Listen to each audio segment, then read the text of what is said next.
मित्रांनो, तनिषा बसली आता इंद्रासोबत विठ्ठल रखुमाईची पूजा करण्यासाठी. वस्तीतल्या देवांची पूजा आता मात्र तनिषाने इंद्रासोबत पार पाडली. तर असं काय झालं की आता राणीची तिकडनं हाकलपट्टी झाली हे आजच्या एपिसोडमध्ये पाहूयात. मित्रांनो, सुरुवातीलाच आता इकडे तनिषाच्या रूममध्ये इंद्रा आलेला असतो. तिला समजावण्याचा प्रयत्न करत असतो. तेवढ्यात पाहायला मिळते की आता उर्मिलाची एंट्री होते. उर्मिला बोलते की मी तुम्हा दोघांना डिस्टर्ब केलं का? प्लीज गाईज कॅरी ऑन, तुमचं चालू द्या, असं बोलून ती निघून जाण्याचा प्रयत्न करत असते. परंतु इंद्रा तिला आता समजावत असतो की तसं काही नाहीये वहिनी, मी जस्ट पाहायला आलो होतो तिची पाठ दुखते की काय. तिची पाठ फार दुखत होती ना, त्या गोष्टीची काळजी मला वाटत होती आणि त्यामुळेच मी आलो होतो, दुसरी कुठलीही गोष्ट नाहीये. मित्रांनो, इंद्रा अतिशय घाबरलेला असतो. इंद्रा मात्र तिकडनं निघून जातो. तर पाहायला मिळतंय की आता या दोघी जणी खूप हसत असतात. त्यावेळेस मात्र उर्मिला बोलत असते की हा असं कसं वागतोय, माझ्याशी नजर देखील याने मिळवली नाही. मला आता पटलंय की हा नक्कीच शेळी झाला आहे.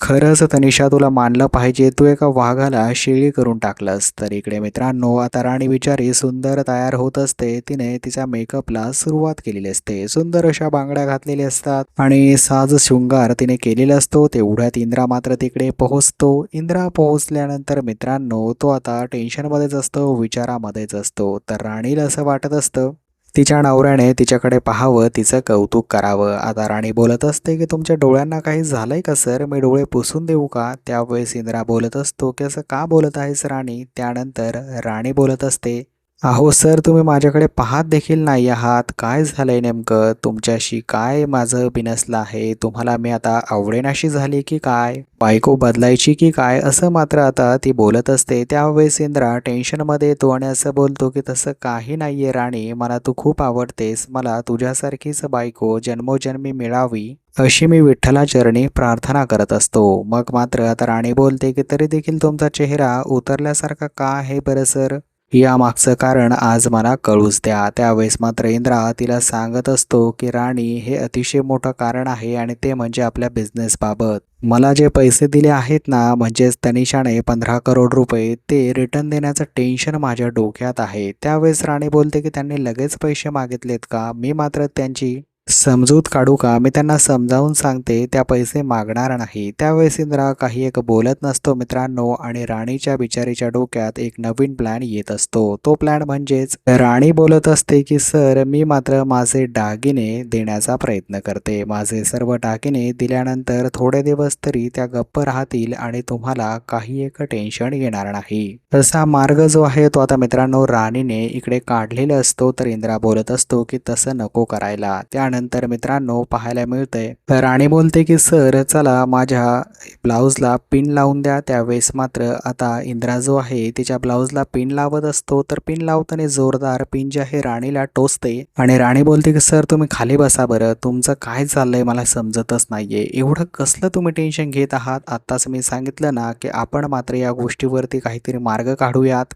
तर राणी बिचारी आता हे सर्व सावरण्याचा प्रयत्न करत असते. तर ती इंद्राशी बोलत असते. बोलता बोलता मित्रांनो पाहायला मिळते की ती आता कपाटामध्ये जाते. कपाटामध्ये आता ती स्वतःचा दागिन्यांचा बॉक्स सर्व सेट बाहेर काढते आणि इंद्राच्या हातामध्ये ठेवते. त्यावेळेस इंद्रा बोलतो की राणी, हे काय करत आहेस तू? त्यानंतर आता लगेच राणी बोलते की सर, तुमचं लक्ष माझ्यावर नाहीये, सर्व पैशांवरती आहे. मला माझा नवरा हसतमुख पाहिजे, माझं कौतुक करणारा पाहिजे. त्यानंतर आता ती राणी बोलते, सर देऊन टाका हे सर्व दागिने, काही दिवसांची आपल्याला मुदत मिळाली तर सर्व काही ठीक होईल, मला फक्त तुम्ही हवे आहात, असं म्हणत ती आता लगेच इंद्राला मिठी मारते. मित्रांनो, इंद्राला मिठीत घेतल्यानंतर तिच्या डोळ्यात हलकसं पाणी आलेलं पाहायला मिळतंय. मित्रांनो, या दोघांचा संसार आता मात्र पुढे कसा फुलतोय पाहणं इंटरेस्टिंग असणार आहे. तर इकडे गावामध्ये आता विठ्ठल रखुमाईची पूजा करण्यासाठी सर्वजण रेडी झालेले असतात. तर राणी मात्र सर्वात प्रथम पोहोचली असते. मित्रांनो, राणी पायी आता वस्तीमध्ये पोहोचलेली असते आणि जंगी तिने तिकडे तयारी देखील सुरू केलेली असते. राणीचं म्हणणं असतं की मी सर्वात प्रथम जाऊन माझ्या आईवडिलांचा पहिले आशीर्वाद घेते. त्यानंतर खरोखरच ती आता आईवडिलांचा आशीर्वाद घेत असते, कारण तिच्यासाठी पहिले विठ्ठल आणि रुक्मिणी तिचे आई वडील आहेत. मित्रांनो, तिच्या आईला अतिशय अभिमान वाटत असतो तिच्या मुलीचा आणि त्यावेळेस आता तोंड भरून कौतुक जे आहे राणीचं तिकडे होत असतं.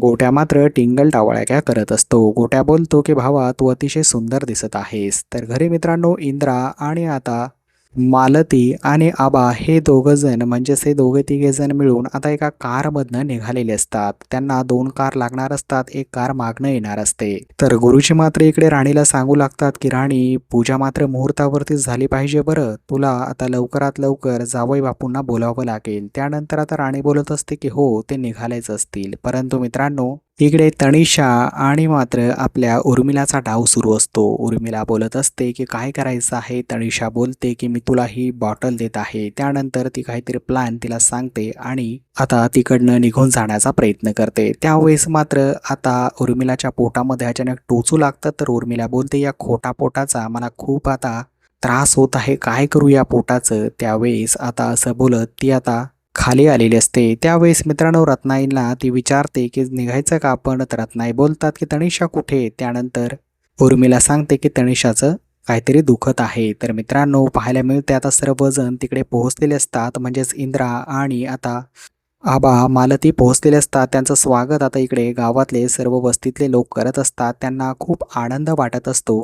तर गेल्या गेल्या पाहायला मिळतंय मित्रांनो लगेच आता जी आपली उर्मिला असते ती आता ती बॉटल दाखवते इंद्राला आणि असं बोलते की तनिषाने ह्या गोळ्या आणायला लावल्या होत्या बरं. इंद्राला टेन्शन येतं की ह्या सर्व गोळ्या तिने खाल्ल्या तर नाही ना. इंद्रा मात्र आता कार रिव्हर्स करतो आणि जोरदार पुन्हा एकदा घराच्या दिशेने कार पळवत असतो. इकडे आबा आणि बाकी सर्व मंडळींना समजत नाही इंद्राने तर आत्ताच पाऊल ठेवलं होतं आणि इंद्रा मागे कसा जातोय घराकडे. त्यावेळेस मित्रांनो राणीलाही थोडंसं टेन्शन आलेलं असतं. राणी बोलत असते की सर असं का करत आहेत, काय कारण असू शकतं बरं यामागे. तर मित्रांनो राणी प्रचंड टेन्शनमध्ये असते. इंद्रा आता घरामध्ये पोहोचलेला आहे मित्रांनो आणि जोरदार तिकडनं पळत आहे. त्याला टेन्शन आलेलं असतं.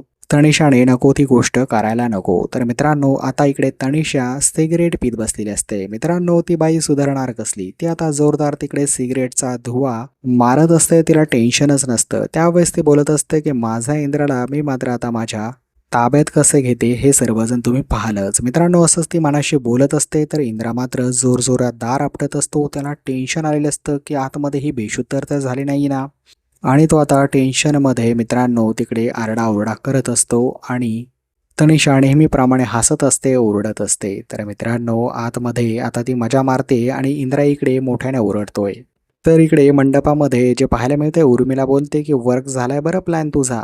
तनिषा तर मित्रांनो त्यांचा प्लॅन असा असतो पुढे की तनिषा बोलत असते की मला मात्र विठ्ठल रखुमाईची पूजा तुझ्या सोबत करायची आहे, तरच मी मात्र तिकडे वस्तीमध्ये येईल असं तनिषा बोलत असते मित्रांनो. आणि त्याच वेळेस आता तनिषाने दरवाजा उघडला आहे आणि इंद्रा जो आहे तो जोरदार आतमध्ये पडला आहे. तर हळूहळू मित्रांनो तनिषाने त्याला ब्लॅकमेल करण्यासाठी सुरुवात केली हे मात्र आजच्या एपिसोडमध्ये पाहायला मिळते. तर वस्तीत गेल्यानंतर खरोखर पुढे काय होईल पाहणं खरंच इंटरेस्टिंग असणार.